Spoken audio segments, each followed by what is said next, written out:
Clap. It didn't get the clap. But welcome back to another great episode of Virtual Courtside with Dirk and Harris. We do not need an intro song. We're just gonna have our shenanigans. We are back for another wonderful episode. A pretty quiet week, all things considered. A couple of things rolling around the league. Obviously, a lot of noise on Twitter about the league, 3v3, 5v5, as Yep. news of the season structure starts to leak out. I will say, Dirk, this is nothing new. We get this like every single year. People starting to freak out with the league changing, but the good news is we will have a league season. First day will be February 28th.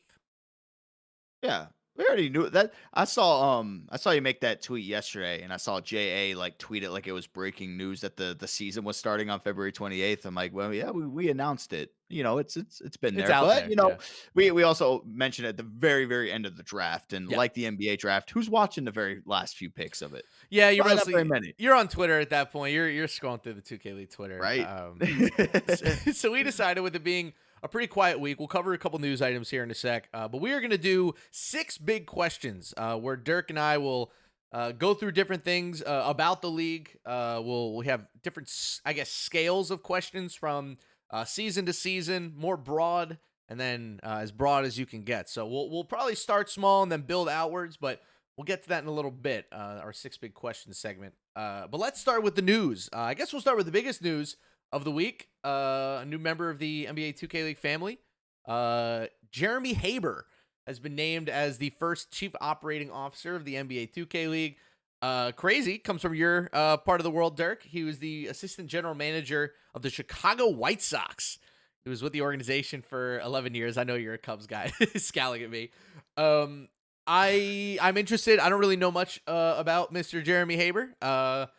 Interesting that the 2K League is really starting to, I would say, build out a much more like classically like business-y executive board. Beforehand they kind of had more NBA where they had like vice presidents and then commissioners slash, they had BD who was, president, chairman, whatever his titles ended up being. But yeah, now we have a CEO and a COO. So just an interesting, I would say, shift of business attitude to have a more classic like executive board.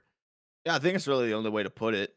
Going from just having what BD's first role that he had was like the managing director. I know we always called him commissioner because that's what it acted like, and then it was president of the league. So, I mean, it's interesting anytime you jump in the esports space and when things start getting like the CEO titles. Like, I'm not a business person. I Yeah. have no idea how corporate America works, so I genuinely have no clue what all these tags mean other than CEO. That means you're the big boss of everything.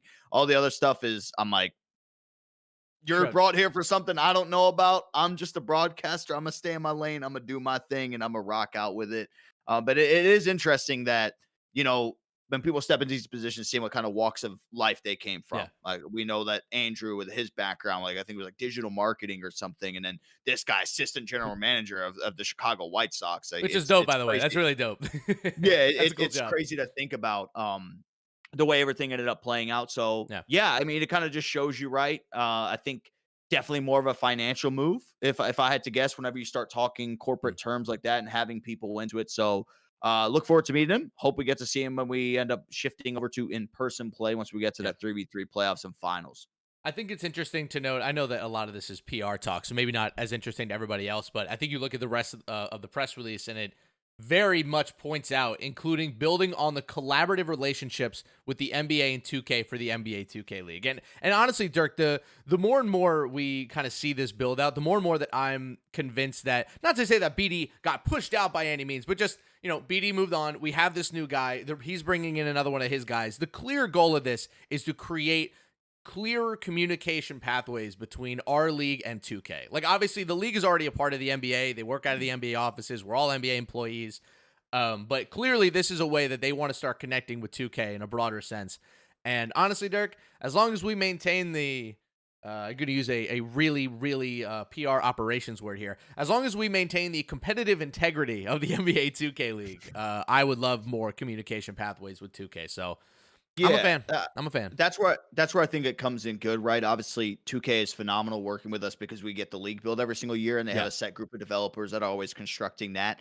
But I feel like this when we've talked about it with other stuff, right? Like I always bring up EA in the way that they do things with their pro scene. Like you load up Ultimate Team and you watch 2 hours of their Twitch stream, you get packs to open up to be able to get, the ultimate team cards, you unlock objectives, earn XP, etc. There's little mystery challenges. It's one Yep. thing that we don't really have. Like there's no like viewership rewards that when you're watching our Twitch channel that can maybe translate into the game. Maybe this could be something, right? When you're looking at the bigger picture, you're looking at what other people are having success with or what should be in the We're game. so built for Maybe that, Twitch drops, yeah, aren't we? Like, we're maybe so built for maybe it. maybe this can open up the doors, especially with the Players Association deal now. Maybe who knows, right? With a player that we work with, they release a My Team card that is absolutely juiced for a guy that you can get from exclusively watching that. So I Oh, think it's that's a good. great I think idea. I think the other thing in the PR thing that I really Oh, liked was put the Dirk on the 200. digital marketing team. Wait, hold on. That's a great idea. We partner with the NBA player, and 2K responds by giving us a drop for a My Team card of that same player. That goes hard. That's a hard idea. I like that.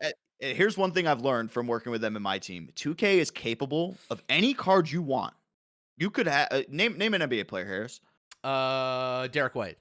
They could have Derek. Well, I was gonna say like name like maybe one who's like not that good or Oh, something not that on the good. lower rating side. Let's say not Dalton good, lower Banton. rating. They could drop a 99 overall Dalton card within like a 24-hour period. I remember during the My Team event, somebody brought on Muggsy Bogues, and they're like, if he wins the tournament, we'll have a 95 overall Muggsy Bogues that's going to be available for a locker code. And everyone's like, wow, okay, they could really do these things. So, hey, you know what? I'll flaunt my little digital Yeah, a little marketing, the digital ideas that marketing. I have. Well, But the one thing I liked about the press release is the $250 million in player contracts negotiated. yeah, I like That's that. that's a big, big number, but he's a Harvard Dropping it. guy, Yeah. so love it. Well, welcome to the family. Jeremy Haber, new COO of the NBA 2K League. All right, on to our next news bulletin here.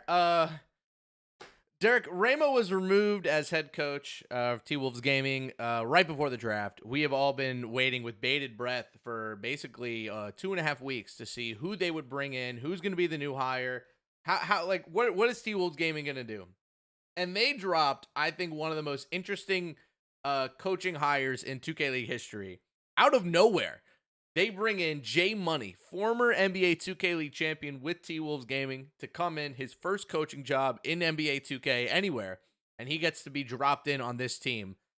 Shock and awe was really my first reaction. Not that Jay Money is a bad hire. I really don't know what kind of hire he's going to be. I have no idea what his coaching chops are like, but I know just through sourcing, we had a lot of big names, a lot of big coaching names in the community, a lot of players, a lot of former coaches, a lot of current coaches going for that job.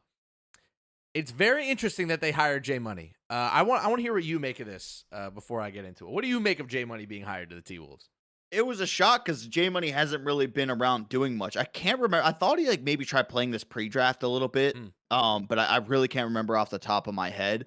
But it was almost like a forgotten about name in the community, which is why I think it was so shocking to everybody else. Not only that, Jay Money is typically like at least when you're around him when he's playing the game and how much he would communicate with all his RDG guys, typically pretty quiet, even when he was on stage with T-Wolves Gaming going through that run. I think it's more of a comfort pick of like, damn, we just lost a coach Mm-hmm. before the draft. We got to find somebody that's going to come in that's very familiar with the way that the Yep. T-Wolves run things from an How in-person we do perspective that business. has Yep. been involved with everything. And so who better to go to than a guy that you won a championship with? And so I think it'll be good. I actually think it'll be potentially, depending how you look at it, you're going on to a team with a phenomenal roster already. Yep. So that I guess that adds a little bit more pressure that okay, you need to be on your P's and Q's. Obviously, we start out with threes. We all know that coaching in threes is there's not a whole lot that you can really do as a Yeah. coach other than put the headset on, hype some guys up, maybe call things here and there. I like it. I just because I know that his 2K IQ is off the charts. Mm-hmm. He has too much experience dating back I years mean, and years and years ago. The only concern I guess I would have is that if you're not in tune with how things currently are and actively playing, and kind of being like that player coach, right? Somebody who's still like going on the yeah. game, doing all these things. Maybe that could be a little bit of adjustment, but I think his IQ is too good and from a 2K standpoint. So I really do like. I like it more than the Ramo hire. I'm gonna be Sure. real with you. I'll be honest. We need to give him a little bit more love. He is one of the best pro-am guards ever. Ever. Yeah. Like, there was a time where RDG were unbeatable. They were unbeatable for an entire, like, year and a half of 2K. It was crazy. And he was the best player on the team. The Heat, picked him up in the 3rd round in season 2. Everybody was shocked he fell that far. Rumors were he didn't interview well. Then he gets over to the T-Wolves. He's unbelievable in that run for them to the title. Gen G basically sells the house for him, puts a lot of pressure on his shoulders. Never really lived up to it that way, but I mean, his pro-am accolades are untouchable. And I like what you said about 2K IQ. Like, there's not much about 2K he doesn't know. And I think you're right that he did actually play a little bit this pre-draft. It's interesting, man. Like, the RDG guys, they've just been swirling around. They're just here. They just stick around the community. They keep playing. They keep grinding. Fascinating that through all these years, you have so many of them still in and around the league. I would have to guess too. The hiring process has probably worked out better. I would guess that he's still probably local to Minnesota. I know that he had a Mm. kid, so I don't know if he's still living in Dallas. I would really I doubt was that gonna say, all I of a know sudden he's he's from Texas, so yeah, so he's from Dallas, is where the 817 comes from, I believe, yeah. is the area code. He did have a kid. I just don't I mean, I couldn't picture a world where all of a sudden he's moving his entire family to go out to Minnesota. So I would assume that he's still a Minnesota local, which probably helped out with the selection process Hmm. compared to everybody else. Like, man, we got what, a month and 4 days before the season officially starts. We don't want to have to worry about, okay, we got to fly you in, we got to get you an apartment set up. If Yeah, you're here local, that automatically puts you above everybody else. So happy for him. Happy that he's back in it. As you said, one of the best, like one of the best guards, one of the most annoying guards to ever play because they were unbeatable. That they're RDG crazy. team was beating them. Unforgettable. Like the entire community was like cheering for everybody who would go against him because Mm. of how annoying they were to play. His point guard play never really lived up to the hype when he came into the league, though, but he played in a very special way. I always said if he had his RDG teammates at point guard in the league, I think it would have been a lot different of a story with him and his point guard runs. I think, by the way, great note on him maybe still being in Minnesota. There's precedent for that. We actually saw that last year with Jay Keith. He was local to DC, and NBL was looking for a local DC guy, and 1-on-1 made 2, and he was able to get that. And obviously, he's now jumped over to Gen G as their head coach. So a lot of connections all over the place. We wish J Money well. Yep. Look, crazy team for him to walk in on, and I'm sure he's gonna have a lot of notes for Two Talk. Being a young, hyped up guard in this league, I think good experience for Two Talk to learn from. All right, our final news bulletin of the day. You know what, Dirk? I got a lot of shit in my stream from people who thought that your 3v3 team was better than mine. And let me tell you something, sir. You were dead wrong. Because, ladies and gentlemen, let me tell you, the winner of the first 3v3 qualifier for the NBA 2K League this offseason was none other than my point guard pick, BP himself. Shout out to BP, Ballers Back, and DJD. They get it done. They win the first qualifier. Obviously, we'll have round 2, I believe, this weekend, Dirk. I think it's the 27th and the 28th. So how? Yeah, it is the 27th, You 28th. How does it accumulate work? Those points. So basically, you okay. play in the first one, you accumulate points. You play in the second one, and whoever has the most, like whichever teams have the most points, they're the one who moves on, and they actually get to play in the league. It's like what, top two, right? Yeah, something like that. Top Okay. 2, maybe might be top 4. I'm not sure, but I'm not surprised at all. And it's so funny because I think I said this during our draft podcast when we were talking about guys who didn't get picked. I mentioned BP, and I was like, look, you and I are going to be in DC. BP is going to be on stage battling against some crazy favorite to like win $20,000, and that man is just going to win them a game 5, and it's going to be like the craziest story ever. It's coming, Dirk. He's coming. There's still a lot. You Well, cannot slow. This man is like a no. wolf in the night. The full moon is out. He is just hunting right now. He's trying to get back in the league. He's motivated. He's the scariest man in the world right now, Dirk. Yeah, no, I mean, especially for threes, like it fully expected him to come out here in the qualifiers and do work. Something that's not really noted or even that we haven't talked about yet too is that we're more likely going to have organizations who are automatically going to put in towards like these group plays, right? Like Yeah. last year we had OTF, we had Glow Navy. We'll just assume they'll be back. Maybe some other ones that are going to be there. So it's still a long road. We know the but if there UPA is some, team. Well, not that yeah. they've announced their roster, but we know that the UPA team is going to be in. They announced that at the combine. So yeah, so like that's something to also factor in, like the 3v3 community side of things, and but the teams that are already going to be put in and the guys that are trying to go through the qualifiers is going to be crazy. But I mean, BP doing this, I don't think comes as a shock to anybody because No. this is his roots, right? I know that it's 3v3 pro-am and it doesn't have the same field stage part, blah, blah, blah, blah, blah. It doesn't even matter. BP, this is his bread and butter. This is what he lives for. This is where he is set up to succeed more than any other position in this league. So congratulations to him and his team coming out on top in the first qualifiers. I think it's great. The games were fun. I know that the tournament did get turned on its head a little bit. I know that there were Yeah. like admin issues and some scheduling issues, but seems like it all worked out in the end, and hopefully Mhm. this weekend's goes a little bit better. But can't say I'm too surprised about the result. All right. Yeah. On to the main segment for today's show. We're 15 minutes in, so I think we can get a solid hour out of these. We'll probably spend Yeah. around 10, 15 minutes on each question. We'll go back and forth. We'll discuss the framework of everything. So welcome to Six Big Questions. I feel like we'll probably do this maybe once every couple of months. I'm stealing this from another podcast I listen to, the Arsenal Vision podcast, where they post 3 big questions about Arsenal every like 3 months or so. We're going to steal that for the league, so this will be something that we definitely come back to. Dirk and I have collected 6 questions. 2 of them are smaller scale, more this season, and kind of like street level superhero. Then you have our second tier questions, which are more like city level superheroes. Then you have your tier 3 ones, are big broad questions, which are the planet saving superheroes. For anybody that reads the Invincible comics and knows about the superhero tier list, we're gonna stick to that. So let's start with my first one. One of the lower tier questions. First question. Dayfry and Bear have had almost a stranglehold on the title of Face of the League for going on, I would say, about 2-3 seasons now. Who will be the next Face of the League to their scale? Dun dun. That is so tough to pick from because like those guys are just on a whole nother level. Mhm. Because like Bear will always be the face, right? I think we've always agreed that kind of as long as he's around, he'll always be the number one person. Yeah.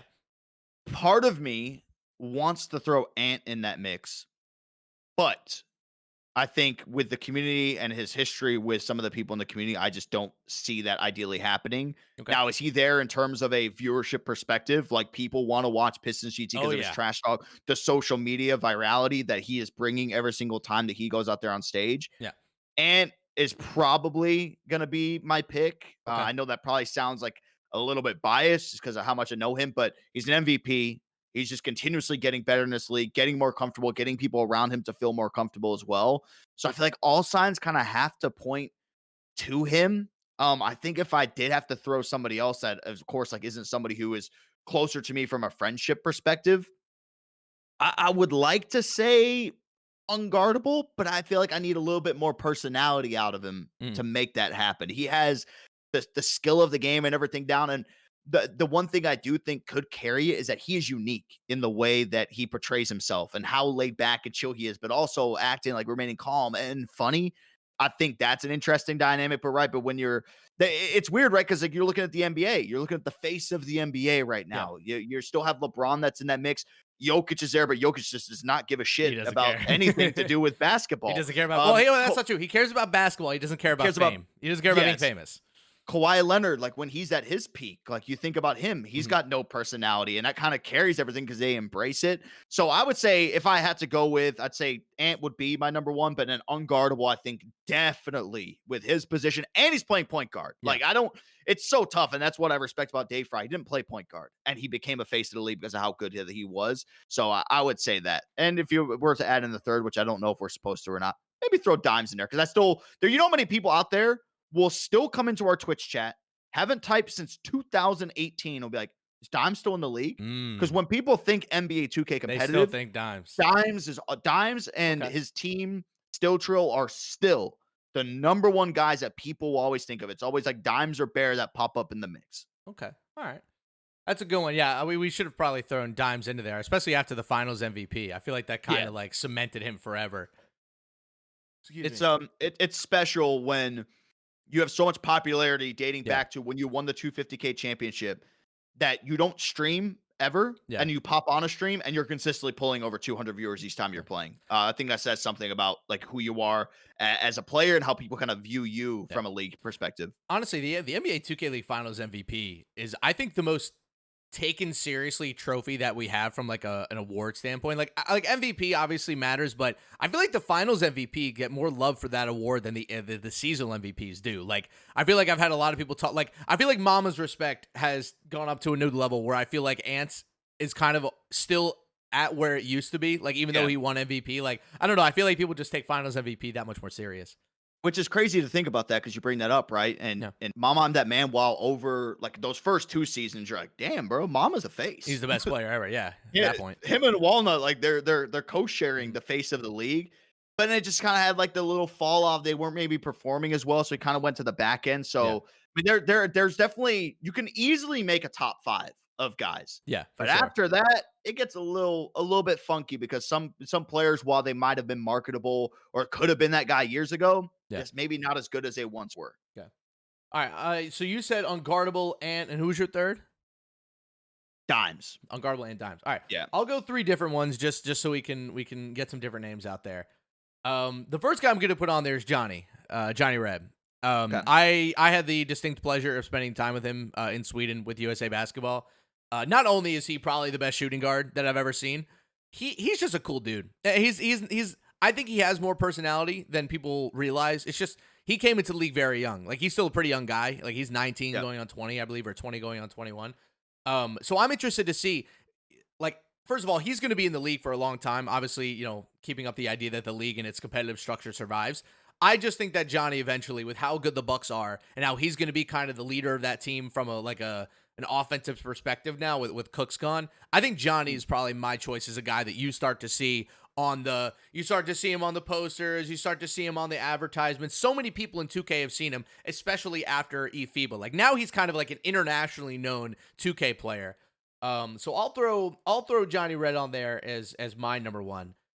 My number two, just from a talent perspective, is Greens. If he figures out like the content game and his personality starts to blossom as he gets more comfortable in the league and more comfortable on stage, I think people will flock to him. I think Mm. he is the closest thing that we have to like in a not a perfect point guard, but he's the point guard that people have always wanted to watch in the league. Like people always complain about like left, right, coming off his screens. Like Greens has every move in the bag and is one of the most ridiculous shot makers we have. But like you said, like it's the personality thing, like with Unguardable.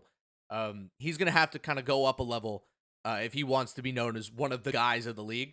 But at the same Mm. time, I think Greens talent wise definitely has that kind of elevator talent.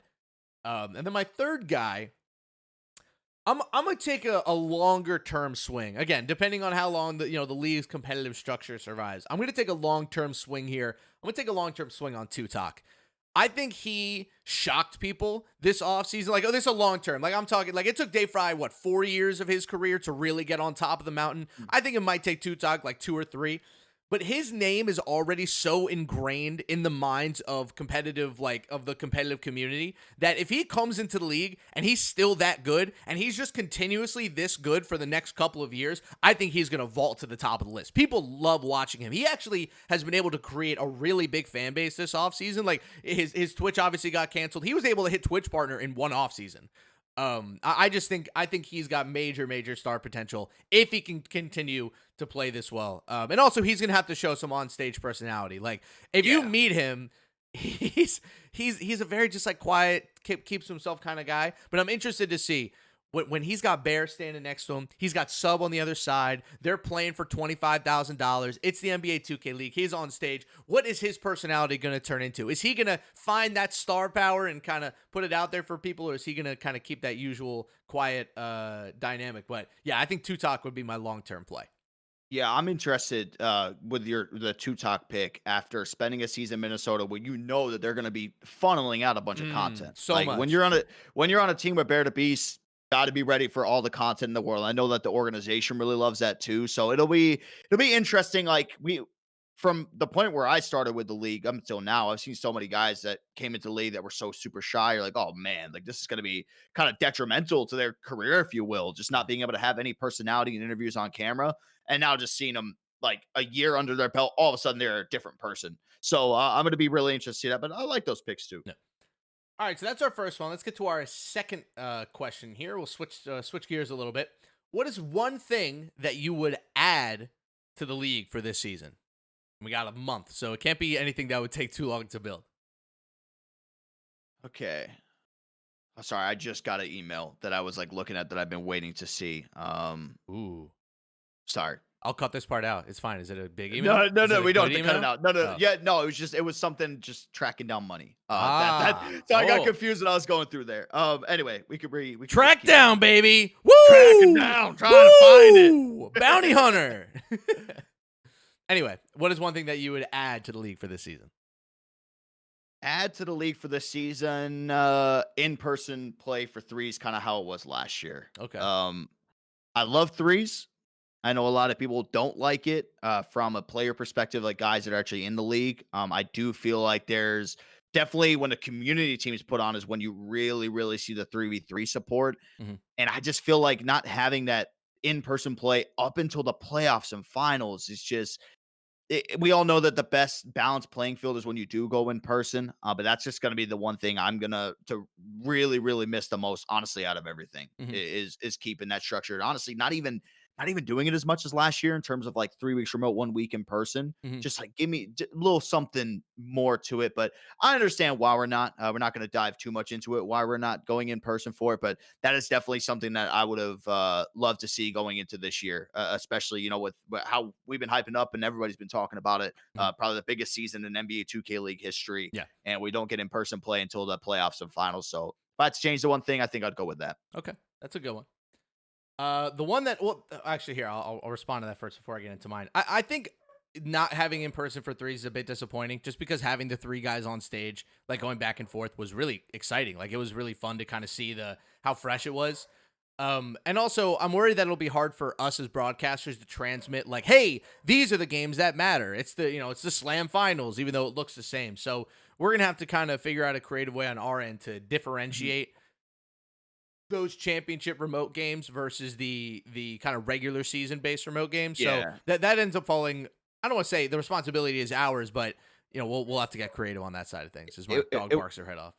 it was easier to track things when we were in person. Yeah. Like going with how many games were the same amount of games as last year, right? The best of five structure, multiple games going on at one time. At home, it's just very hard to keep track of. Okay, like who's winning. Sometimes we have graphics to support it. Sometimes we have to really like dig through, maybe look at some social media. It's like, okay, like what happened in this game? When we got in person, it was a lot easier to be like, okay, we have direct game feed of what's going on upstairs and what's going on down here on the main stage. So we kind of know everything that is going on. But I mean, I've always said this, even back when I was in Call of Duty and people were always talking about like remote, like, yeah, the league should like play their games remote and do all this. I'm like, best platform for esports will always be in person, will always be undefeated. And I always give the blame to COVID for the reason that there's so Yep. much remote play now in video games. It So changed everything. It yeah. just everything got so much more expensive coming off COVID. Okay, my idea. One thing that I would add to the league for this season, I would add another tournament, another 5v5 tournament in between the tip off and the turn. I think we need to first of all get rid of like the banner chain. I think at this point we're a little bit removed from it, but I would add one tournament right in the middle of the tip off and the turn. And I would just have it be a 1 through 25 like March Madness style 5v5 tournament where it's best of ones across the board and everybody just plays all the way down to the middle. Why? It's fun. It's more games. It's chaos. The best teams who keep playing will end up getting, will play more games than their other teams throughout the season. The other teams will have to sit there and watch and revel in their sadness over losing this insane best of one tournament. If you want it to be single elimination, that's fine, or best of three, whatever you want. But I would just love a big March Madness bracket of the like 1 seed versus 25, 2 versus 24, whatever bye weeks that you need to put in for whatever seeds. I want one more fives tournament that looks different than the other two.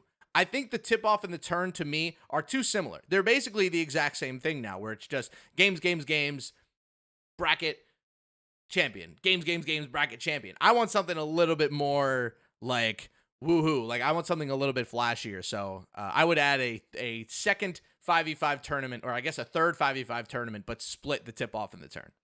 And then how about adding on to that, we throw in some community teams into the mix too. Ooh, Maybe a there we team go. Okay, EU, a okay. team So hold on. So APAC. then we can. I'm trying to think like what scale of tournaments could it be? So it's 2, 4, 8, 16, 32. Maybe we have 25 teams. Maybe we add like 4 community teams or 3 Mm, community teams to give like a couple first round buys to our Like top seeds in each conference. I feel like it's fun seeing Team EU and APAC for 3v3, Yeah. but I would love to just see like an all-star team of team like 5 people from EU, 5 people from APAC, and Could then also bring out include the just league two bench for community that. Give teams. them a chance to. So Yeah, it would be the league bench and then 2 community teams, and we would get up to yeah. 28 teams, So and we would do a 28 team tournament. yeah, yeah. And So the top four, basically the top 2 seeds in each conference, 1 seed, 2 seed, 1 seed, 2 seed on both sides would get first round buys, and then everybody else would play first round games, and then it would just cycle down from there. well, because what do we have? I know usually for the term we always had different rule. We didn't have any like No. new rules this year, They're right? the We didn't same have now. like archetype They're bans just and different. You just anything. play against different teams. So Yeah. like there's just different teams in your group. It's not too much different from like how the 3 structure changes. But I don't know. I would love to shake it up a little bit. Like just do Mhm. like a fun tournament. And if you don't like the 28 team tournament, do something different with it next year. Like I feel like we need something in the schedule that's a little bit more flexible, that's based around gameplay that we can make fun. I feel like if it's too cut and dry every single year, it's fun to keep it fresh. So I would add another 5v5 tournament. Do a out of position league tournament where with everybody Yeah, on everybody has the to team. play. That'd be super fun. It's just a season 3 ticket finals all over again, but for an entire Right. tournament. Okay. Okay. So those are our 2 like small scale ones. Mhm. Let's get to our medium scale ones. Let's now move away from just season 7. Let's get into the league in general. Going into the league's future, what's one thing you would remove from the league? The draft. Ooh, the draft. Wow. Okay. Why and what would you replace it with? Um, First replace it just with open free agency. Interesting. Teams sign who they want if they're eligible to do so. So it kind of just following those same rules of like 18 graduated from high school. And then you can just be signed. You can maybe expand the roster because I mean, if you're doing a free agency, then that's not really bearing on the league salary. That's more of like organizations that have to venture out and actually pay the players something and Right. along those lines. So the reason I would do it, I just feel like as the years are going on, this draft pool is just starting to be recycled with the same old guys every single time. And then one might be picked up, get a year in the league, and immediately be dropped out of it. And there's just a recycling process. I know that we still have some elite level 2K players, but even if you're just going back looking at like last year's draft pool, some elite level guys. I mean, this year we're looking at the point guard position. There was one that was clear cut the best, and all of them are like, cool, it's a toss up. Throw a dartboard, throw a dart at the wall, and then whoever lands on that's who you end up drafting. Is there really like that much crazy separation between all these guys? So that's I feel like the draft at the beginning was great because even after season 1, where like there's a bunch of random players that are in this. Season 2, everyone was like, okay, now we know that all these guys that didn't make it season 1, we are about to get them in this season 2 draft. Mhm. Then there were some more in season 3. Because over the years, I feel like all that's been carrying these couple draft pools are guys that were hyped up that when they were 15 years old, like, damn, when it gets to season 6, when it gets to season 5, this guy's going to be a dog. Well, thankfully, Don't they really, all ended up actually being that good. That's the good yeah. news. For now, But at like, least. They've all, for now, been pretty good. we don't really have anything along those lines. So while I feel like it's nice to have everybody included and be able to fight for draft pool spots, things along those lines, I think as like it goes, especially like even going into next year, and by the time like we hit year 10, I don't see a purpose. I think it'd just be so much more exciting to have that open free agency Mm. and to just go out there and hoop and just be able to be like, yeah, I want to sign this guy and make it make sense. I mean, obviously, I you look at signings across any other esport and people who take it seriously, there's no buddy signings in Call of Duty. There's no buddy signings in CS:GO, League of Legends. People want to go out there and win money because guess what? They're making smart moves because they have to pay the players now. That's true. They're Well, I was not gonna say, getting some sort of funding from somewhere else. this changes, getting rid of the draft changes so much. I mean, it changes the way that we would do transactions in the league. Like, would trading survive in the league without the draft? Because you have no way of equaling out value now between players. If you want to get a good player and you have a less good player, how do you equal out that value outside of trading 2 players? And if you trade 2 players and you kind of killed the core of your team, since we only have 5 and it's so positional. So I feel like we would need to give the teams some sort of asset to use, like a budget that they can like use to trade with, so that other teams can have more money to bid on like higher tier prospects or something. There just needs to be a way that, or just an asset of some sorts that is movable that teams can use to equate value. I think if you want to get rid of the draft that way, you kind of have to start there. But no, I don't hate that idea. I think the interesting part about removing the draft would be which teams would care the most. Like, which teams Yeah. are going to go hardest for these top prospects? Or are they going to try to build with maybe some lower priced vets that are going to be easier on the personality? Are you willing to pay an 18-year-old that much money, as a first or second overall pick? Like, are they ready for that kind of ego? Are they ready for that kind of money? So it's interesting. I think that would create a lot of questions, and I would think the qualifications of our GMs would change a lot, especially if we started dealing with money and salary caps and stuff. I feel like we Mhm. definitely get a lot different front office people in the league. It would definitely be a lot less 2K people. It'd probably be more like business or Oh, negotiating people for sure. oh, 1000%. Yeah. All right. One thing that I would like to remove from the league going forward. Um. This is the one I didn't give a lot of thought to because I knew that you would have a great answer.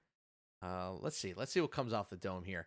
One thing that I would like to remove from the league. Hmm. I guess this goes into one of the things that we're talking about. I would get rid of like the one market thing. I think us being in one place is bad. Not that the venues that we've had in Indy and DC aren't great, but it's just like even if we're in two different cities, right, where it's just like we're bouncing back and forth between the two, we just need to engage more markets. We need to like tell people, hey, we're gonna be here then, or we're gonna be here then. I don't love the one market thing. I never loved it even when I first got hired back in season 2 and we were just in New York City. I thought that was crazy. Like we ended up being in like 4 different places because we did the Vegas trip and we did the Orlando trip, but it was just a lot of New York, and I was always surprised that it wasn't a little bit more traveling circus. But yeah, I would eliminate the longer term. I would eliminate longer term like the home market thing. We already eliminated it in terms of like not all teams are going to be staying in one market, which very happy that was causing a lot of Yeah. problems of its own. But yeah, in general, I don't know. Going back to the same place over and over gets a little stale.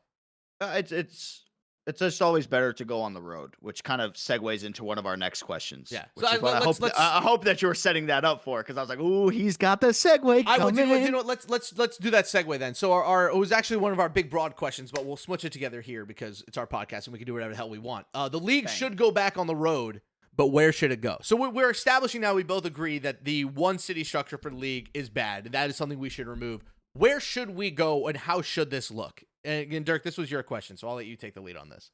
Yeah, I think undoubtedly, if you ask anybody that's been around since season 1, and if they've been thankful enough to be around all the way up now till season 7, I think that all of them are immediately going to go to season 1 and say that was the best season, or people are going to jump straight into season 2, which I will say is the best season that we had in the 2K League because we went on the road for the first time ever. So while the New York studio was great, the lights, the LED screens, the circle stage, the setup in New York, the way that it would get packed out, especially when there was big games, was great. But the one thing we're like, okay, not everyone's going to be able to afford to go to New York City Right. and pay for a hotel and pay for the constant Ubers that are going there for how much they're going to cost. It's just not a very cost efficient place that if you want to come visit the NBA 2K League, that you can Mhm. go. So what do we do? Season 2, HyperX Arena, Las Vegas, very affordable to travel to. Hotel rooms very cheap that are in and around the area. And guess Sure. what, Harris? You get to take a vacation while also going to visit NBA 2K League games. And I think that's what is key. Because for me, like any esport that's out there, if I was to go somewhere and say I haven't been involved with Call of Duty in a while, but Call of Duty's like, yeah, we're gonna go to fucking Oklahoma. I'm not sniffing Oklahoma. Because guess what? No Dude, chance Lance for me. Sessions I'm is sitting out there furious right now. How dare you insult Oklahoma like that? sorry, Lance. That was just the first thing that came to mind. I could have said Wyoming or something. But the thing that the point that I'm making is that I am not going to go to this place for a 3-day, 4-day event without anything else to do on the outside. Sure. I want to take a vacation while also like dabble, go to the event and be like, when I'm done, sweet, I can go to the beach. Oh, I can go to the casino. Oh, I can go here and look at these tourist attractions. Vegas was the perfect spot. I Vegas will was great. always still say the HyperX Arena event that we had, my favorite to date, just because I love Vegas too. I mean, back then I wasn't even a gambler. I just Yeah. loved the lights. And like that was something so iconic that when you're living outside the US, you always heard about Vegas and Mhm. how cool Vegas is. Then we went down to Orlando, another entire change up, a different style of stage that we had down there at Full Sail. Packed the house out. People would go down there. Guess what? You know how many people went to fucking Disney World Mhm. while they went to go check out that 2K League event? Yeah. Probably more than half the people in attendance posted they went to Disney World at some point when they were out there. They went to Pretty Epcot cool. when they were out there. So For me, if we go back on the road, we need to go to a touristy attraction spot that people would want to check out. So I'm looking at your Los Angeles. I'm looking at your Las Vegas. Back down to Miami, I think would be a hot spot. Tampa, Orlando, really anywhere down there in Florida. Woo. Bringing it back out to New York again and centralizing the venue like where it was gonna be before COVID Mhm. hit, like in towards Times Square was a little bit more foot traffic. I think that's where it should go. I still think Vegas is probably the number one. I think utilizing an esports arena, even though HyperX isn't a sponsor with us, I think that would be a phenomenal place to go back out there if we ever hit out there on the road. Now, I think just people from the community would appreciate it, right? Yeah. Instead of just being having to go to DC. To one I city said, where it's like kind of like DC is like an easy place to get to, but it's also like, man, the Mid Atlantic is far from the Northeast, and it's yeah, far from the Southeast, and it's far from the Midwest. Like, it's not really close to anything unless you live in the Mid Atlantic. yeah, and like I think Texas definitely, like down in Dallas, Yeah, even it's about though Dallas. it's not like a big touristy place, but I Yeah. feel like everyone would be like, "Yeah, I'll go to Dallas. I'll go down there." And so I think there'll be a lot of success there too, especially with how the Mavs kind of work things and how they could help promote things that are down there too. Because I know at the Land Studio, oh, like Exposure, is that Yep. what it is? Yep. I mean they always have a packed out crowd each time that they would There's host like the also Mavs the in person esports events. convention center in Yeah, Arlington that is used all the time. yeah, so Yeah. that's where I would say. I would just like your normal cities. I mean, I would even like to try out Chicago. I think I live here, so it's a little different for me when everyone's like, "Oh man, like I want to really want to go visit Chicago." I'm like, why would you want to go visit out here? But then you look at all the surveys about top places in the United States to go to. Chicago's like number two. Yeah. Like it's like up there number one, I think, or number one or two for the most beautiful skyline out of anywhere in the entire United States. So I think it would be good to just go somewhere where people would want to take a vacation to while also going to check out NBA 2K League games. Mine would be a little bit different. I think that now that we're separating the teams a little bit more into like conferences and sections and stuff, I think we should host special events for specific teams in their part of the country. Like, I think we should host a big West Coast tournament and have all the West Coast teams come out there and do like a week of just West Coast teams and call it, the West Coast special or something, or whatever. Then you do one in like the North Midwest, so you can get like the Cavs and the Pacers and the Pistons and the Bucks and all those guys up there. Then you do the South, and you get get Mavs Gaming in Charlotte and Atlanta and all those guys down there, and you can do Northeast with all of our Northeastern teams. Like, I feel like we need to start being more regionalized in the way that we look at these teams. Because I think time zones affect our league viewership way more than we want to think. Would love to see us bounce around to different places and be able to touch as many communities as possible, even if the events themselves aren't that big. Like, I don't need to us to be like COD League and be renting out like large scale 1,000-person theaters every single time.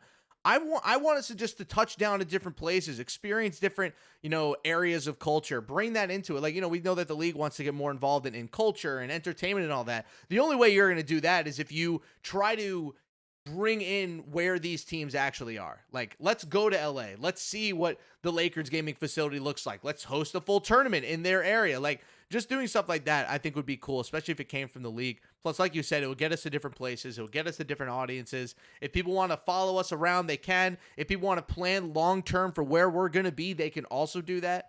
Maybe the West Coast one is a 3v3 trip, and the one in the East Coast is 5v5. Like, I don't know.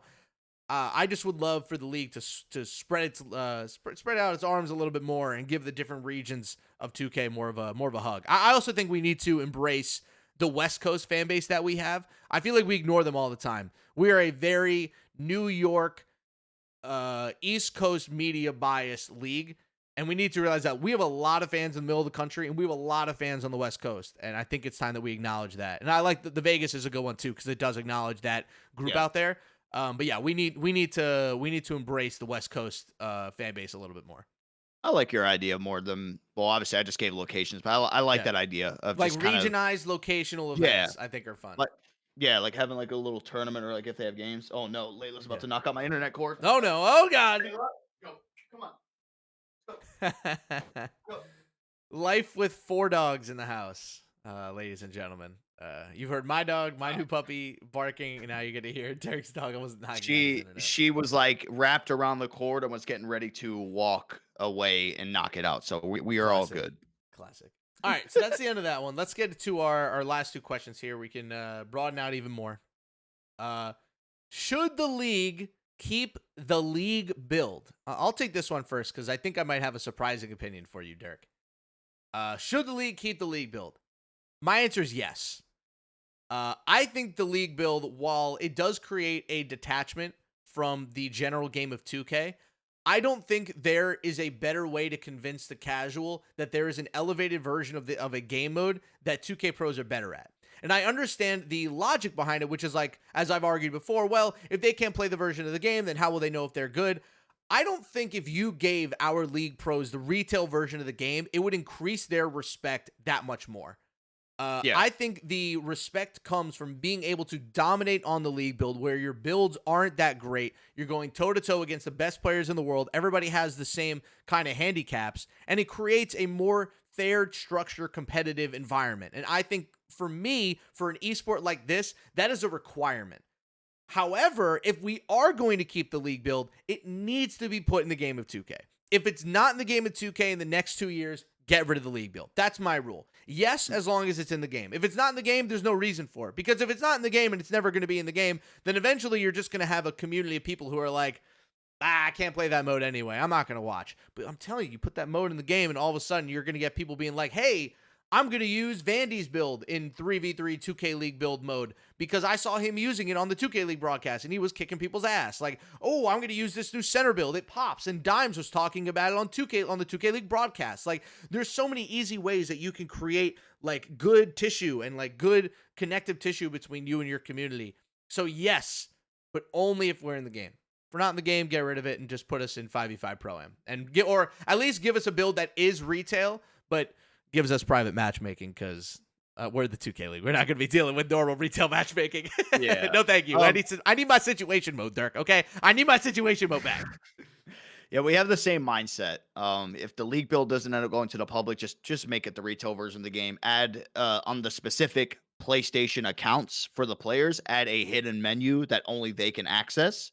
But then that way, but that hidden menu is specifically just for setting up the games. Yeah, But everything about the game itself will be like the players, like, they can grind their own builds, I guess, if they really want to. I think that's a little bit harder to police, yeah, especially with animation glitches and all the other stuff we have to deal with. So maybe there's a way like 2K will give them a 99 overall account, like the one that they wish to use. yeah. If not, they can try to maybe bring out something else. But I have the exact same mindset. I think when people have had the opportunity to come to a 2K League event and actually play the league build, they all have like the same reaction, like, "Whoa, this is different." The league build Like, is fun as hell. It is the best yeah, version. If the I'm telling 2K, if you listen to this, I'm telling you, you release a 2K league build version of 2K and you put it out there every year for like an extra $20, I'm telling you, you will double your profits. It's so fun. You get the best builds. They're not OP. Everybody's on the same playing field, and you get to actually play against people. It's a blast. It's so you and yeah. I always dick around on there and have super like a ton of I fun. mean, I jump on, play pickup games with some of the pros still and everything too, and it it helps too because like even when you just mess around and play like little one on ones and you catch things that helps you with the broadcast perspective too. You're like, Yeah. oh man, like me and Harris are messing around doing this, but it's like I see why this happened now compared to why this happened. Or when you're playing with the pros, you're like, oh, okay, now I really understand the perspective of like what makes this league build great, like what are some of the differences, and it's I think the reason I want the league building the game so badly, like I know people out there just wanting the game so people can get their hands on it. I want it so we can have an easier way, like where we won't have to explain to people at home. It is so hard for us to portray to people at home what is the difference with the league build and retail. Like our same definition that we get Because given that every single question comes year. up every time. It has to Every si- eventually. we're always like, think of Hall of Fame sliders, but juiced. There's nothing above Hall of Fame. Yeah. Game sliders, we don't know. That's not released. Nope. Nobody even knows what the game sliders look like in Prime. No one knows what they look like in the park. Nobody knows what the actual That's sliders the are for each algorithm. Yeah, specific mode. that's the sauce. So that's the tough part about it is that what I mean, the closest comparison still to this day that I could ever tell anybody out there is go into Hall of Fame team up and play either with, some 99s that maybe have like actual jump shots. So, for example, go use the best Tracy McGrady that you can, and that's going to have the Tracy McGrady base. will help you a little bit. Okay, how good can you green in that Hall of Fame? Yeah. Shot selection. How are you going to green contested shots?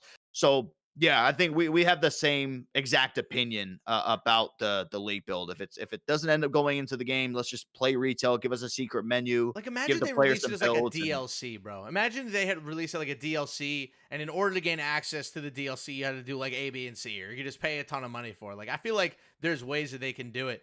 The one thing that we do have to figure out is that the league build is gone. How are teams going to make money? Because a lot of the way that the teams make money in our league is through court signage, which obviously you can't. you You can just can upload logos. you can, but like I feel like that would require a bit of a different relationship uploading it to like the retail version of the game. Plus, we also give our teams like way more court signage space than I think the classic 2K courts do. I could be wrong about that. Cuz we give Um, like the panels, right? We give like the panels that cycle through.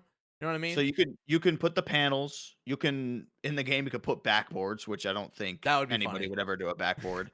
What I was the pizza sponsor that the Papa Pistons had? John's. No, Oh, no, no, no. It was like Hungry oh, Harry's or something. yeah, Could you yeah, imagine the like a local Hungry like Harry's Detroit spot. backcourt? Off the Well, Harry's and in. so I think the signage. So it depends because back in the day, right, you had the actual arenas. Now you just have these tiny little pro am gyms. Yeah, So you can still like you have the scores table signage you can have. I think the you can put court. You can put logos on the actual court itself. right. That I know. Um, and that's kind of it. I mean, there's lettering. There, I think there's Well, some also in stuff. the 3v3 court because they have all those panels Yeah, that are like yeah. above the hoop and stuff. So it's So in both modes. yeah, so I think like it definitely could. I think it could be an easy workaround just because you Yeah. can upload so much stuff. And again, we're not asking like we just want you want the retail version of the game, but put a secret menu into where you can still have like a league build esque thing. But just to make it clear of like, hey, we're not playing the game that every single person out there is playing at home. We're not playing this special build with these sliders that we don't know what's going on with. We are playing exactly. You're loading up and you're playing Pro Am. That is what we are playing right here in this league. It's so crazy because God of War Ragnarok recently just did this where they put out the full game. It's been like a year and a half, and they just released a new game mode for free called God of War Valhalla. And it's like a roguelike game where you go in, you got all the weapons, you like unlock powers as you go. But like the game is incredible. It's a great DLC, and it was for free. And if a company of that size, of San Diego studio size, can release a God of War DLC that's that good, 2K can definitely release the league build as a payable, like you pay like $30 if you get into our Ubisoft bag here for payable DLC. But you pay for that, you get the league build, you have like special service for it. I don't know. I feel like we've thrown a lot of ideas in the public about what this league build could be. And I feel like at the end of the day, going back to the very first thing that we opened up about, with Andrew and new guy coming in, Jeremy Haber, like that will kind of be their legacy. Like their legacy coming in will very much be how do we improve the league's relationship with 2K using the league build? That's really going to be our Yeah. number one pain point because let's just say the league changes itself and we do like more celebrity showcase events. We're involved more with NBA players now, so let's just say we do that. It's not going to be nearly as fun if we're just loading up like quick match.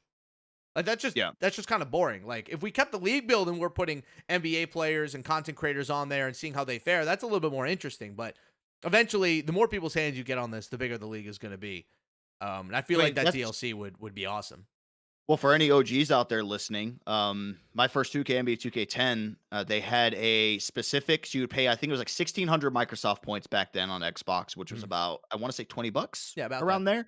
And you could buy the NBA 2K10 draft combine. And Whoa, basically, you would download it. Actually, I don't even think it was $20. I think it was even cheaper than that. You would download it, and basically, what it would do is it would give you a jump start on your My Player.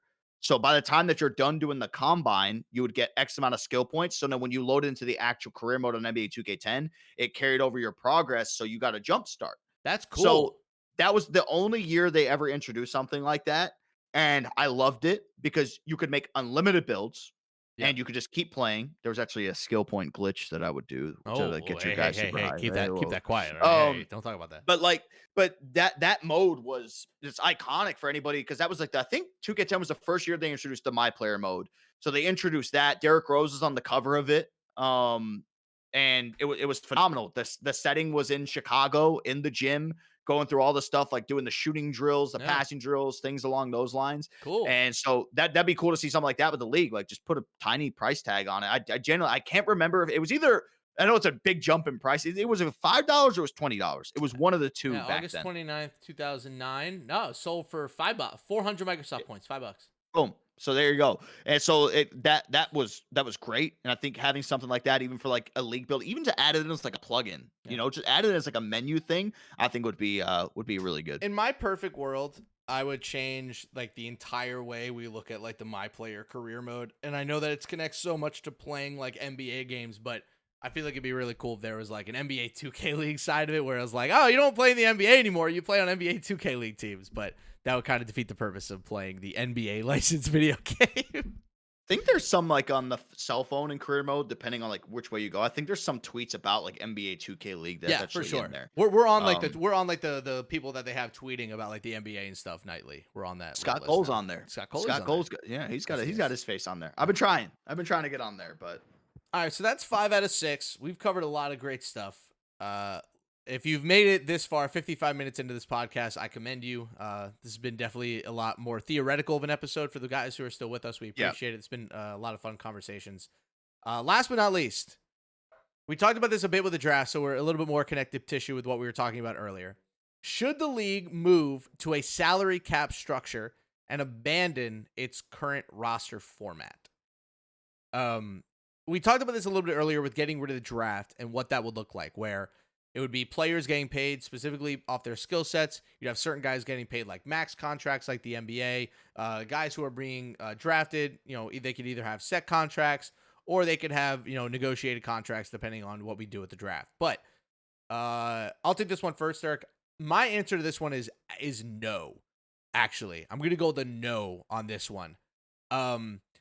This to me is what the league right now. This is gonna sound really funny, so I'm just stick with me here, okay? The league right now is kind of socialist in the way that it pays players. Everybody gets paid basically the same amount, and then you work for more money. I don't know if that's exactly how socialism works. I'm stupid, but in my mind, everybody gets paid the same thing, and then based off of your accomplishments and your work ethic and how much money that you make, you get paid more. It's a merit. It's a team-based winning merit-based system. That's what I like. The problem is that if you go to the salary cap structure, you are American capitalisming the hell out of this league. Because we know you give this 2 years with a salary cap structure, all the money is going to be given to like basically the top 20 players in the league, and everybody else below is going to be festering off like the last 30% of available cap space. That's how the NBA has kind of worked. Now they're dealing with millions of dollars, so 1% of the cap is like $1.2 million. That's fantastic. 1% of our cap might be like $1,200 or like 12 grand. Like there's a scalable difference problem that I have here with the salary cap structure where you might have guys on any given team who, when you math it out, might be making less than minimum wage. So if we're going to do this, there needs to be like a floor that's kind of high enough to make this all make sense. But we would need to have hard caps, lower and higher. And I think with how hard those caps have to be, I don't think it makes a lot of sense. I think the way that we have it now, where you make more money based off of how much you win, I think that is the fairest possible way that you're going to be able to dole out money in this league. I would agree to paying more players base. I would agree to paying the players more of a base salary. I don't agree with saying these guys need to get paid more upfront because of who they are.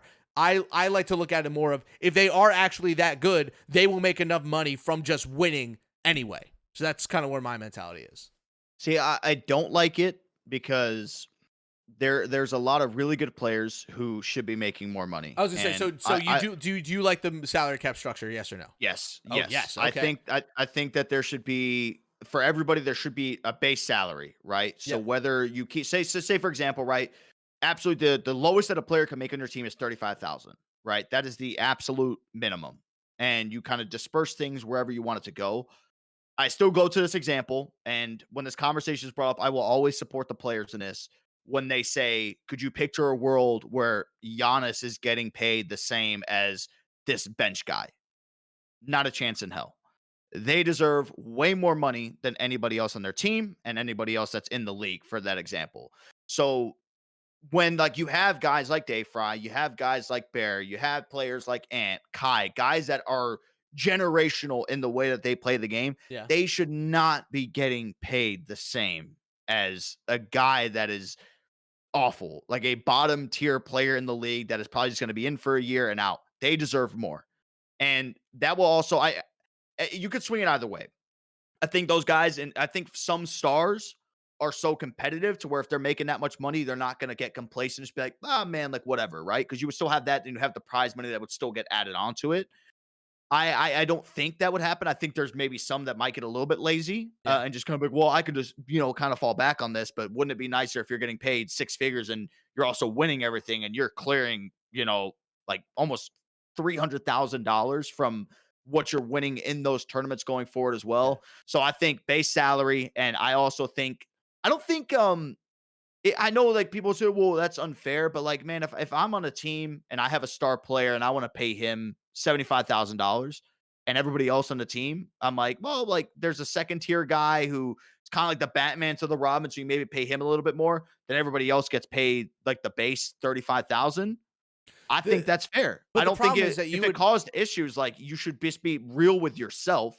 And at the end of the day, too, it's the GMs and the teams making this decision, right. not the players themselves. So it's like I guess you would definitely have some people who are salty, like, damn, like The why am I getting paid 35? This guy's getting paid The this. only issue is that in order to have a real salary cap structure, not only do you have to create max salaries and minimum salaries, you also have to create max spend limits and minimum spend limits for every single team in the league. Like if you want your minimum spend limit to be exactly what it is in league right now, I think the cost per team is, see, it's about, let's just say average 35K. It's somewhere around like 165,000 per team. So that's like the minimum spend. Let's say a team wants to spend 250 grand on their team, like they can. But the problem is that for those teams that have the minimum spend, if they're not going to ever be able to attract star players, and I understand at that point it really flips it on its head. It just, for me, with where the league is, it almost gives too much power to the guys at the very top, and it takes away all the power that any player who's in the league, that's either a role player or medium tier player, which is the majority population of the league. It just kind of leaves them out to dry. And I just don't see a situation where, outside of teams spending an exorbitant amount of money on their players, there's just no way that you're going to make it economically fair. Not that everything should be economically fair, but I don't know if we're giving out enough money for it to be as drastic in terms of the great players should make this much and the lower players should make this much. I don't know if we're dealing with money on that scale quite yet. Because right now, like, the worst player in the league, base, who's like a third round pick, last pick in the draft, who absolutely stinks, their team stinks, whatever. They're making like 32K in like 6 months. So that's about $6,000 a month. That's about the lowest that I would, like, not the lowest, but like, I don't want it to be 20 grand and all of a sudden they're making $4,000 a month. And after taxes, it's like 2,200. Like at that point, you there's no reason to be in the league. I feel like you're giving almost too much money to those guys at the top and not giving enough meaning to the guys at the bottom. Like, would a guy like Nudini have stayed in the league all those years if he wasn't winning championships and he was just at the bottom of the pile? Like, is it just a way for us to recycle out old talent to bring in new guys? I don't know. It complicates a lot of stuff, and I think it puts a lot of pressure on the league too, to make sure that everybody is being paid fair financially. And also to the Giannis bench player thing, bro, bench players in the league make like, I don't even know what the veteran minimum is anymore. I think it's over $1 million. Like, our veteran minimum in this league, just with the money that people are talking about, is going to end up being like 15K. I just like, I don't know how comfortable the league would feel with saying like the minimum salary is $3,000 a month, because that's just nothing, especially in 2024. That's nothing. There are still, again, like guys who have put in the work and consistently show that they are superstars in this league should not be getting paid the same as the guy that you just brought up, the third round last pick on a really crappy team. There's no way I can really get behind that and be like, oh, that, yeah, that's fair, because They they should be don't. rewarded for something. But that's the thing but they do get rewarded. They get rewarded for winning, which at the end of the day is like how we base success off of anyway, to like a really, really extreme degree. It's about winning. It's always been about winning. This community is about winning. If anything, giving out a salary cap structure goes away from what made the Pro-Am community great. The people that were the best players were the ones who were making the most money. And that's always been the case. And I know that now it's a little bit more structured of a league and it looks different. And I know that every high-ranking player or every single guy who would be getting the max contracts is screaming at their phone right now saying, Harris, you don't know what you're talking about. You're crazy. But how many dudes are actually worth the amount of money that you'd be paying them at the top? 10? maybe 15, maybe 20 out of 125 guys. I don't know. I don't know if we should go full capitalist with this and go I think full the best guy should always be getting paid the most no matter how little the guy at the bottom is making. I mean, mostly I want teams to be like get to the point where teams are the ones that are spending this money to go get these players because I feel like it would actually make the organizations care. I feel like some just don't care. They just hire somebody How like about this? go do whatever. I'll exchange for you an acceptance of the salary cap structure if you accept with me that we do that and we decrease the amount of total teams in the league. I don't think it works with 25 teams and 125 players, especially in an esports league. If you want to do a salary cap structure, I only want like 12 to 15 teams. I would cut out like 50 players and keep it to the top 75. That way, there's more money for everybody, and the guys at the bottom can still get paid well, but the guys at the top are making the big money, like you say. We just have too many players who are going to be getting paid nothing while the guys at the top feast and lose. Because that's the thing. Let's say you have one good guy on a bad team, and that guy's going to make everything while everybody else on the team makes nothing because they're not winning anyway, and that person's not helping them win. They're just going to be bad no matter what. Like, take the Kings. I'm not saying Score is like some money grubber, but like Score would be given the highest contract on the team. Everybody else might be getting paid peanuts, but that doesn't mean the Kings are going to win. Everybody else on the team is still going to get nothing, and he gets the high-ranking contract. Plus, I wonder what the locker room dynamics, how that would change in the league. We already have a very weird locker room dynamic situation in the league, I think, on most teams. You know, you all of a sudden have these 3-4 year league pros who are getting paid the most money, and you have a rookie coming in who's on a rookie contract, and he's trying to like talk back to them, and they're just going to shut him up right away because he doesn't make enough money. Like, there's going to be real like social status problems inside of locker rooms too. That I don't know if the league is ready for that, That or I that don't know if the first players argument in the league are ready for that. that first argument we get into the market, be like, I make more money than you, bitch. Exactly. But that no, like seriously, like that's going to be a thing. Like, you listen to me, like it's just going to be one of those. So I would say if we're going to move to salary cap structure, we need less players and less teams because that way you can stack the deck a little bit more with the best players and still pay the guys at the bottom a decent minimum salary. See, I can agree to this, but then what do you do with the teams that are getting kicked out of league? Do you make like a G League and like have a relegation and be like, hey, this year you're fighting for top 15. If you're not in the top You know, 15, you get moved down to this is actually starting to branch into a really interesting conversation I was having with somebody yesterday, which was if you were to restart the entire league from the ground up, what would it look like now? Because when we did it back in 2018, it was a very different world with very different expectations of what esports is and will be going forward. I feel like if you were to create the league now, it would be very, very different. Like, extremely different. I'm not even sure how much NBA teams would be involved in the way that they are. I feel like it'd be a lot more outside esports brands, a lot more outside like community brands, and I don't know if the buy-in would be as big, but it would almost be kind of like the Premier League, where it's like, hey, if you're a big money, if you're the Pacers gaming, right, buy a pre-existing pro-am brand and make that your like sponsored team, kind of like what they do in F1. Mhm. But I don't know. I feel like you would have to restructure the entire league. Like, I also think that having less teams and less players would re-strengthen the pro-am, would re-strengthen post and pre-draft because it would create even more urgency for those spaces and put even more talent out there in a way that needs to prove itself. And that way, if you're an actually good enough player and you're better than all the unretained guys, you're going to get picked. But if you're not better, then you're not ready for the league. yeah. Hey, it's one of the this topic is always one until there is ever a change in the way things go. Like I don't know. I still I'll go out on my shield for the players. I'll be on their I side know. for this, but it's but yeah, I mean, I really would like to see, right? If you're talking about starting now, like say if this is day 1, I wish that like high schools and colleges would get more involved with Oh, 2K, but from a pro am this is the perspective. best collegiate esport, man. Which This by is the such a way, great collegiate esport. I I learned this when I was at this like little local esports summit that there is a is it Play One Up? Is that the tournament, Something like that. the high school tournament thing? Yeah. Apparently, they have this stranglehold and a partnership with 2K Esports at the high school level, and there was a group of schools around me who were trying to start 5v5 basketball, and, like, IHSA, the Illinois High School State Athletic, where I think it's what it's called. Yeah. I honestly Something, have no clue. something. Yeah. IHSA. Um, they were getting ready to launch a this giant Illinois high school NBA 2K basketball league, That would have been to awesome. which Play One Up sent them a cease and desist letter saying, "You cannot do this." They said that basically the IHSA likes to do everything in house, so they don't like going out and getting a third party to run things. Of course. Play One Up was like, "Well, by this contract with 2K, you have to hire us and to run your tournaments." They're like, "No, we want to run it ourselves." And so I found this out and I'm like, that is awful because Play One Up only runs quick match. They're not even getting the best of the best esports in the game of 2K. Weren't they I lying though?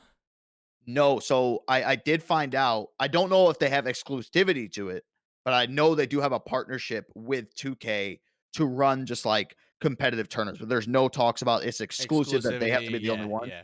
Now, at the college level, I have no clue. I have talked with the university that's close to me that I've done podcasts with, and I went to school. One of the buddies who got like the esports program off the ground, and they have talked about sending a pitch deck to whoever the governing body is of their university. I think they're D3, Man, I if wanna if say, this to was start something. if we were to restart this league, you could do so much with collegiate level esports in this league. I actually Oh my almost wonder yeah. if our league would be better as a collegiate esports league. Obviously, we have a lot of guys who aren't in college anymore, so that wouldn't work the exact same. But like, man, you could create such a strong college to pro like pathway for this league. So similar to like the actual NBA. Obviously, scholarships, Mhm. whatever is silly, but like you could have people playing in college for 2 years that we've been watching. They get drafted into the 2K league. You could have one hit wonders. You could have high school prospects who, like for instance, take the 2K twins, right? Let's say the 2K twins are going to Tennessee and they don't want to leave college to go into league. Well, guess what? You could just be the University of Tennessee's 2K delegates and play in the collegiate 2K league. I feel like there'd be a lot of really fun things you could do if you restarted the league and Yeah. try to build it from the ground up with like a different structure.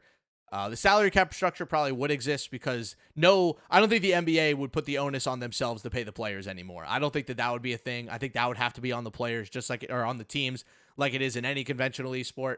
Um, You one of the benefits I would say that I think would maybe motivate players a little bit more if there was this whole, "Hey, you can get paid X amount," right? Like, say they wanna put a quote unquote franchise tag on you.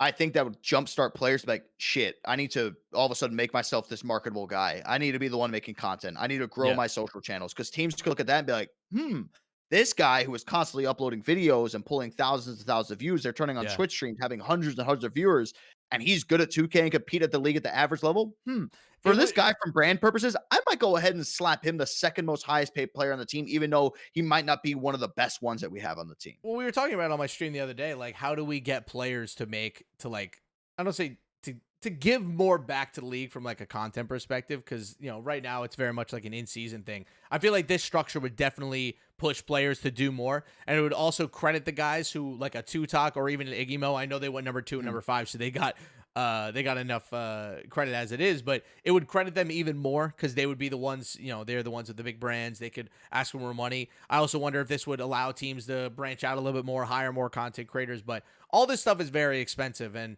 I just wonder how much each individual 2K franchise is willing to put into this. Like, would you have any team who's actually willing to have a $200,000 payroll for a 2K team? I don't know. The only organization, but like judging based over the years, if we did go this Oh, the and you had Raps like would this do it. Oh my God. Raps, Warriors, The Raps would just uh, bring Still Trill back. It would be Dimes, it would be Kenny. They just get everybody. They would somehow get we Johnny Red. It would be like Breakout and Still Trill combined back together we again. we have such a good read of these organizations over the past 7 years that if it went to a salary cap structure, I could immediately me and you could easily maybe this is like another topic for another podcast. Sure. If we would like the top 5 teams who would actually invest in getting superstar lineups, could name 5 right off the bat. Yeah, right away. Easily. Like the ones that just like actually want to invest in it and know what they want to get. And I don't know, it's just it's always a touchy subject because with the players getting paid like by the NBA, the organizations, some just do so much of the bare minimum. And I think that shows with some of the front office, like teams that aren't having success year in and year out, and that we don't hear a peep from them. There's literally nothing that is going on to where they want to show constant improvements to it. So they're going a little bit off topic now That's with okay. everything, but yeah. All right, we're about an hour and 15 into this. Do you have any final tiny topics that you want to discuss, or do you think we've covered everything? Oh yeah, because we covered. I was about to say the 3v3 qualifiers, but we already touched upon BP and the boys getting the job done there too. So I can no, I can't believe it. I got so much hate for my team, and then BP comes out and drops who them. was my team? You had Jinxie, 4 and D, and Rel. My guy can't even I fucking had compete in BP, it, Harris. Dario, My and guy can't even Jin. fucking compete in it, Harris. Too What do you want me bad. to do? What do you want me to do? You know what? I still am hoping. I am hoping that I know that they can't play in like an open qualifier in EU and APAC because of the signups. I'm still really hoping that once we get to the Steel, that they do the same thing they've done, where they just pick 3 guys from EU, 3 guys from APAC, and just bring them over. Instead of having to go through like the whole qualifiers. Which, by the way, everyone keeps calling it the Coinbase 3v3, which is just the 3v3. It's not Coinbase anymore. Like, I don't even know That's the too policing. funny. The policing body in me of how like working with the NBA and bringing Yup. up sponsors and giving Yup. free publicity. I'm sitting here like, oh man, please stop calling it Coinbase. It's just a 3v3 blacktop series now. There's no Coinbase involved. Unless there is, and we just don't know, and I'm being such a dick right now. And we load up and we just see Coinbase slapped on Coinbase it. But from my understanding, it's just a 3v3 blacktop series open qualifier. One final tiny topic for you. I'm gonna bring we've scoped out so far. I'm gonna bring the scope slam shut right back just for fun. Make a random prediction right now. Who's gonna win the 3v3 and 5v5 championship? Let's go with 3v3.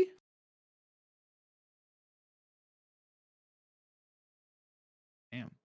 Give me 3v3, give me Magic Gaming. Okay. For 5v5, give me the Warriors going back to back. Damn it. Which one did you have that I was gonna have? Let me guess, the Warriors. Oh, you took both. Oh, I thought to okay. myself, like, I'm going to take Magic Gaming because he's definitely going to take the Pistons. Ha! And then you're like, I'm going to take Magic Gaming too. And I'm like, shit. Well, now, if you want me to switch it up, I will go the Pistons to win 3 Yes! versus 3. And for 5v5, you know what? I'm just gonna throw it out there just because we're having some fun with it. And I already gave my actual predictions. I'm gonna go Knicks Gaming. Ooh, okay. Good luck, They Knicks. I actually think the bring it championship together. will come back. The only reason I don't want that to happen is because Original Malik, if they win the title, I think would go even more ham than Mama would. So yeah, we'll have to keep an eye on that. But all right, let's close it out there. We actually kept our podcast within a reasonable time. Hour 16. That's 6 big questions. The next time we do this, we'll do 3 big questions. We just want to tip it off with 6. And obviously there'll be more things to talk about. What? Potential special guest next week too. Oh yes, our first guest. So we want to do like a bunch of different podcasts for you guys. We want to do podcasts like this, but we also want to do like JJ Redick style, like long form interviews and stuff. So we're gonna have we're starting to ideate about some cool people to bring on, and next week we're gonna have somebody very cool to kickstart our interview series. So we'll stop it there. You can follow us on Twitter at SportsDean and at Dirk_JDR. We'll have another episode for you guys next Wednesday. Thank you for listening to Virtual Courtside. You can find us on iTunes, Spotify, YouTube, and TikTok. And follow us on Twitter at VCourtside2K. We'll see you guys next week. Adios.